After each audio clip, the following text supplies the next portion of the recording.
Assalamualaikum warahmatullahi wabarakatuh. Perkenalkan nama saya Nazmi Alamfita. Di sini saya akan menjelaskan terkait latar belakang dan urgensinya nih. Nah, di mana anggaran pendapatan dan belanja negara atau APBN merupakan instrumen utama pemerintah dalam menjalankan fungsi alokasi, distribusi, dan stabilisasi ekonomi nasional. Nah, salah satu sumber penerimaan negara yang memiliki kontribusi penting dalam APBN adalah penerimaan negara bukan pajak, khususnya dividen dari Badan Usaha Milik Negara atau BUMN. Di mana dividen BUMN itu menjadi indikator yang penting karena tidak hanya mencerminkan kinerja perusahaan negara, tetapi juga menunjukkan kontribusi terhadap penerimaan negara. Berdasarkan data Kementerian Keuangan, penerimaan dividen itu dari BUMN mengalami peningkatan signifikan dalam beberapa terakhir. Pada tahun 2022, dividennya itu mencapai sekitar 80,2 triliun rupiah. Terus meningkat juga dibanding tahun 2001 sebesar 30,8 triliun. Nah, kemudian pada tahun 2023 kontribusi tersebut kembali meningkat sehingga lebih dari 81 triliun rupiah. Dan APBN 2024 pemerintah menargetkan penerimaan dividen BUMN sebesar 85 triliun rupiah. Nah, dengan adanya peningkatan ini, itu tuh dipengaruhi oleh perbaikan kinerja BUMN pasca pandemi serta adanya transformasi dan rekrutasi yang dilakukan oleh pemerintah. Namun, di tengah peningkatan tersebut, pemerintah juga melakukan reformasi tata kelola BUMN melalui pembentukan Danantara sebagai entitas pengelolaan aset dan investasi BUMN secara lebih terintegritas. Nah, dengan adanya pembentukan Danantara diharapkan mampu meningkatkan efisiensi, memperkuat sinergi antar BUMN serta mengoptimalkan pemanfaatan laba untuk investasi jangka panjang. Akan tetapi, kebijakan ini juga berpotensi mempengaruhi mekanisme penerimaan dividen BUMN dalam APBN. Jika sebelumnya dividen disetorkan langsung ke kas negara, maka ada kemungkinan penahanan laba atau pengelolaan investasi tertentu dapat berdampak besar maupun waktu penerimaan negara. Hal ini menjadi penting untuk dikaji karena dividen BUMN memiliki pengaruh yang sangat besar terhadap stabilisasi fiskal nasional. Selain itu, perubahan mekanisme tersebut juga berkaitan dengan transparansi dan akuntabilitas pengelolaan keuangan negara. Nah, ada pun tujuan penelitian dan metodologinya, di mana berdasarkan latar belakang tersebut, penelitian ini tuh bertujuan untuk menganalisis implikasi pembentukan Danantara terhadap mekanisme penerimaan dividen BUMN dalam APBN. Penelitian ini juga mempertimbangkan aspek kinerja BUMN, tata kelola keuangan negara, serta potensi dampaknya terhadap stabilitas fiskal nasional. Dalam penelitian ini, metode yang digunakan adalah studi literatur. Penelitian dilakukan dengan menghimpun dan mengkaji berbagai informasi dari sumber yang relevan, kredibel seperti buku, artikel ilmiah, jurnal, serta data resmi pemerintah. Menurut Sugiono tahun 2018, studi literatur merupakan kajian teoritis dan referensi lain yang berkaitan dengan nilai, budaya, norma yang berkembang dalam situasi nasional yang diteliti. Melalui pendekatan ini, peneliti dapat memperoleh data dan informasi yang mendalam terkait topik penelitian, kemudian menganalisis secara sistematis untuk menghasilkan kesimpulan yang relevan dan objektif. Halo teman-teman, jadi pada bagian ini saya akan menjelaskan terkait landasan teori dari topik pembahasan kita pada kali ini. Jadi yang pertama, kita perlu paham dulu bahwa APBN ini merupakan rencana keuangan tahunan pemerintah yang disetujui oleh DPR. Nah, di dalam APBN, dividen BUMN termasuk salah satu sumber PNB dari pengelolaan kekayaan negara yang dipisahkan. Artinya, dividen BUMN punya peran langsung dalam menambah penerimaan negara. Nah, yang kedua, BUMN itu bukan cuma perusahaan biasa, tetapi BUMN ini memiliki fungsi sebagai alat negara untuk membantu pembangunan nasional. Karena itu, laba dan dividen BUMN tidak hanya dinilai dari sisi keuntungan perusahaan, tetapi juga dari sisi manfaatnya bagi negara dan masyarakat. Nah, Kementerian Keuangan juga menempatkan BUMN sebagai bagian dari pembiayaan inovatif untuk pendukung APBN.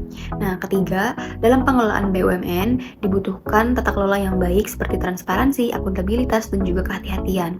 Nah, ini tuh penting supaya pengelolaan dividennya tetap sehat dan tidak merugikan BUMN maupun negara.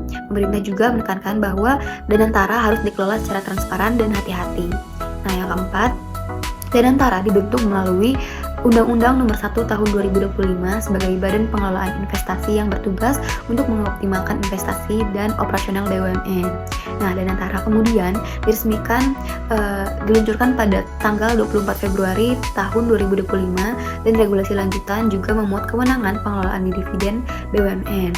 Jadi, hadirnya Danantara ini membuat mekanisme dividen BUMN berpotensi berubah dari yang sebelumnya lebih langsung ke APBN menjadi lebih terpusat dalam pengelolaan investasi negara. Mungkin itu landasan teori yang menjadi dasar pembahasan kami. Sekian, terima kasih. Oke teman-teman, jadi pada slide ini kita akan membedah secara mendasar mengenai apa sih sebenarnya Danantara itu. Jadi Danantara itu merupakan singkatan dari Badan Pengelola Investasi Daya Anagata Nusantara. Pada dasarnya adalah sebuah entitas pengelola investasi yang dibentuk secara khusus untuk mengkonsolidasikan dan mengoptimalkan kekayaan negara yang dipisahkan, khususnya aset-aset BUMN. Nah, secara yuridis, kehadiran Danantara ini diperkuat oleh Peraturan Pemerintah Nomor 18 Tahun 2024 yang menjadikan landasan bagi tata kelola investasi pemerintah yang lebih profesional. Melalui pembentukan badan ini, Indonesia sejatinya sedang mengadopsi model sovereign wealth fund atau investment holding kelas dunia, yang menjadikannya sejajar dengan institusi global yang telah sukses lebih dulu. Nah, perlu ditekankan bahwa meskipun seluruh aset ini ditarik dan dikelola secara terpusat dalam satu pintu, status kepemilikan itu tetap mutlak milik negara. Nah, sentralisasi ini semata-mata dilakukan untuk merancang strategi penciptaan nilai tambah untuk value creation yang jauh lebih masif.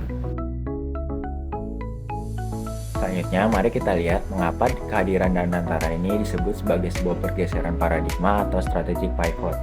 Nah, kehadiran Danantara mengubah filosofi pengelolaan BUMN kita secara fundamental menuju value-based management. Di masa lalu, BUMN kita lebih sering terjebak dalam peran sebagai cash contributor, di mana fokus utamanya itu hanyalah seberapa cepat dan seberapa besar dividen tunai yang bisa disetorkan ke kas APBN setiap tahunnya. Namun kini melalui Danantara, peran tersebut dievolusikan menjadi asset manager, yang artinya BUMN tidak lagi sekedar dituntut untuk mencari untung jangka pendek, melainkan didorong untuk memperbesar nilai intrinsik perusahaannya agar dapat melakukan investasi kembali atau reinvestment secara berkelanjutan. Pergeseran ini membawa 3 tujuan strategis utama bagi negara. Yang pertama itu mengintegrasikan strategi dan menghilangkan ego sektoral antar BUMN. Yang kedua, mengoptimalisasi aset-aset negara yang selama ini mungkin kurang produktif atau tertidur. Pada gambar ini kita bisa melihat perubahan mekanisme pengelolaan dividen BUMN sebelum dan sesudahnya Danantara dibentuk. Sebelum Danantara ini, alurnya itu masih sederhana. BUMN ini menghasilkan laba bersih melalui RUPS. Lalu dividen ini tunainya itu masuk ke Kemenku atau DJA sebagai bagian dari penerimaan negara bukan pajak. Setelah itu, dana tersebut langsung masuk ke APBN dan digunakan untuk belanja negaranya seperti infrastruktur, subsidi, dan kebutuhan operasional lainnya. Namun setelah Danantara ini dibentuk, mekanismenya ini berubah.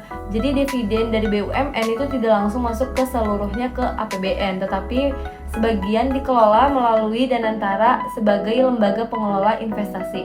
Dari sini kita udah bisa lihat dana bisa diarahkan ke reinvestasi, misalnya untuk infrastruktur, hilirisasi, dan investasi jangka panjang. Sementara itu, APBN tetap menerima sebagian dana, tetapi porsinya menjadi lebih kecil dibanding sebelumnya.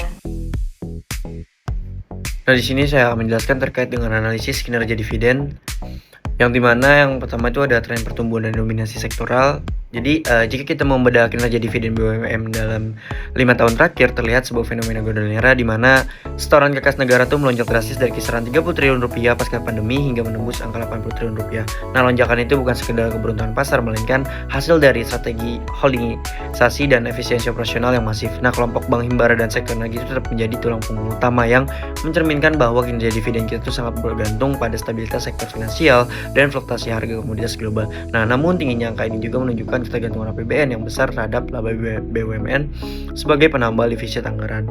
Nah, dan juga yang kedua ada efisiensi dan rasio pembayaran laba, yang dimana analisis mendalam itu menunjukkan bahwa peningkatan dividen didorong oleh DPR, yaitu dividend payout ratio.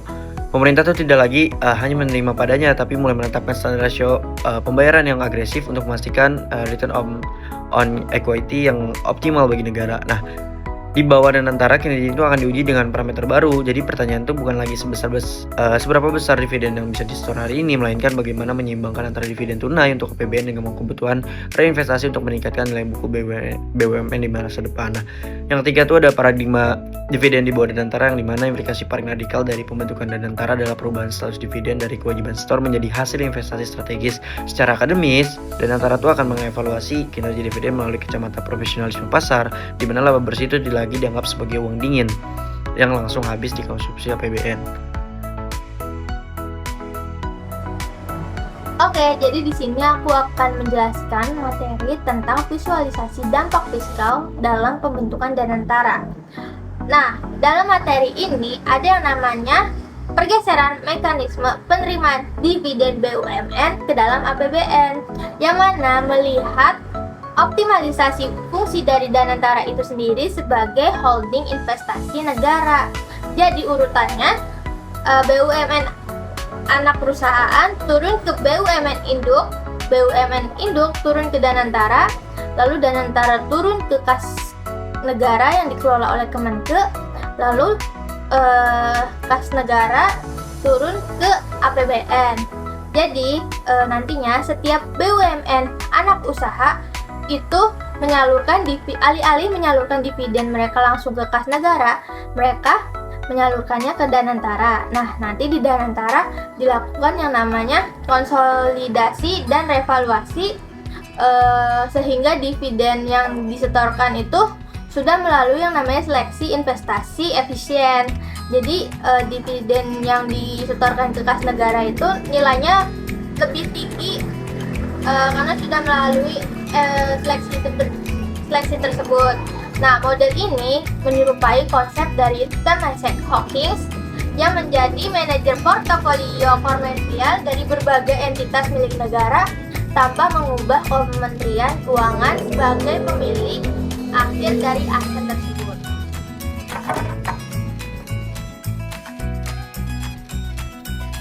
Oke, di sini saya akan menjelaskan analisis manfaat dan peluang. Nah, jadi untuk analisis manfaat, pembentukan Danantara ini tuh memberikan beberapa manfaat penting nih dalam pengelolaan BUMN dan penerimaan negara. Nah, jadi dengan adanya sistem holding investasi yang terintegrasi, pengelolaan aset dan dividen BUMN itu menjadi lebih efisien dan terpusat. Nah, aset-aset BUMN yang sebelumnya kurang produktif itu dapat dioptimalkan sehingga mampu memberikan hasil yang lebih maksimal bagi negara.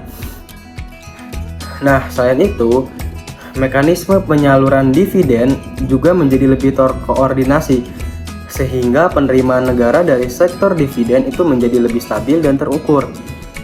Nah, tidak hanya itu, sistem pelaporan yang terintegrasi juga dapat meningkatkan transparansi dan akuntabilitas pengelolaan keuangan negara. Nah, kemudian untuk analisis peluangnya, selain memberikan manfaat, pembentukan Danantara juga membuka berbagai peluang strategis bagi Indonesia nih. Nah, Danantara itu dapat menjadi langkah awal persiapan model sovereign wealth fund seperti yang diterapkan oleh Temasek Holdings di Singapura. Nah, melalui model ini, BUMN itu tidak hanya berperan sebagai penyetor dividen, tetapi juga sebagai instrumen investasi negara yang berorientasi pada pertumbuhan ekonomi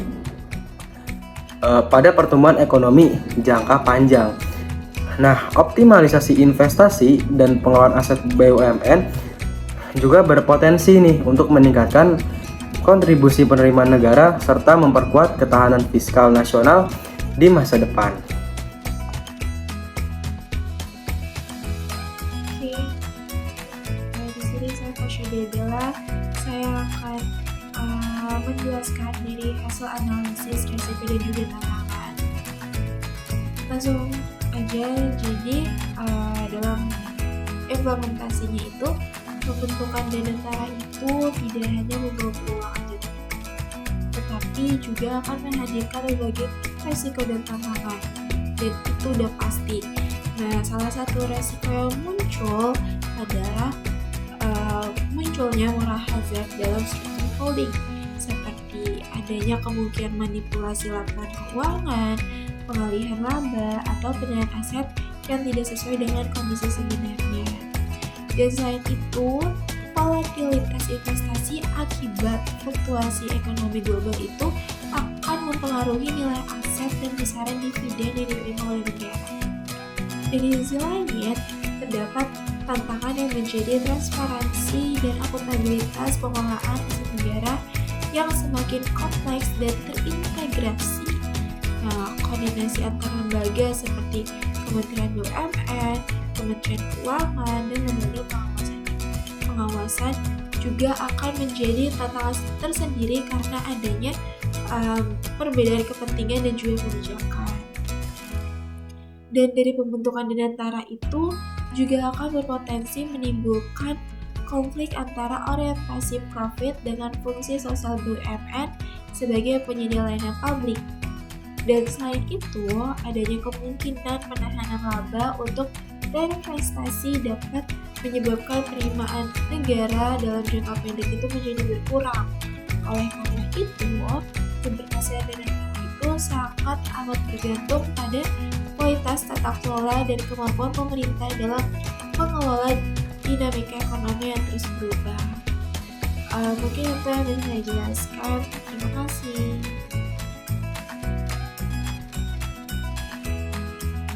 Baik, kesimpulan dari Danantara ini yaitu pembentukan Danantara itu menandai perubahan penting dalam pengelolaan dividen BUMN-nya. Dari yang sebelumnya langsung masuk ke APBN menjadi sebagian dikelola untuk reinvestasi dan pembangunan jangka panjang. Skema ini berpotensi memperkuat investasi nasional, tetapi efektivitasnya ini sangat tergantung pada tata kelolanya, transparansi, dan kemampuan menghasilkan imbal hasil yang optimal. Dengan demikian, Danantara ini bisa menjadi instrumen strategis bagi pembangunan asalkan dijalankan secara profesional dan akuntabel. Adapun beberapa saran dari kelompok kami yaitu yang pertama ada pemerintah perlu memperkuat transparansi laporan keuangan dan penggunaan dana agar publik itu dapat mengawasi kinerja Danantaranya. Yang kedua yaitu ada pengelolaan investasi harus berbasis prinsip kehati-hatian, profesional, dan orientasi hasil jangka panjang. Yang ketiga yaitu perlu ada mekanisme pengawasan yang jelas agar dana dividen ini tuh tidak beresiko menurun nilai manfaatnya bagi negara. Yang keempat yaitu ada sebagian dana tetap perlu diarahkan untuk mendukung kebutuhan APBN agar keseimbangan fiskal ini tetap terjaga. Dan yang terakhir yaitu ada penelitian lanjutan ini perlu dilakukan untuk menilai dampak nyata Danantara terhadap penerimaan negara, investasi, dan pertumbuhan ekonomi.